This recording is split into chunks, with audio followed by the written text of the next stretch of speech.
Breaking news! An incident at Govinda's home leaves everyone stunned. Veteran actor Govinda was hospitalized after a shocking mishap at his Juhu residence. The legendary star accidentally shot himself in the leg with his licensed revolver.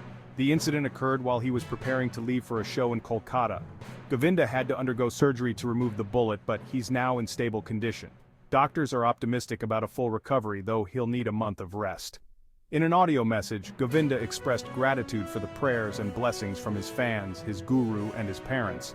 Family members, including his wife Sunita and daughter Tina, rushed to be by his side. Even Maharashtra Chief Minister Eknath Shinde reached out with support. Police have seized Govinda's revolver and are investigating the incident. Stay tuned for updates on this developing story. Wishing Govinda a speedy recovery.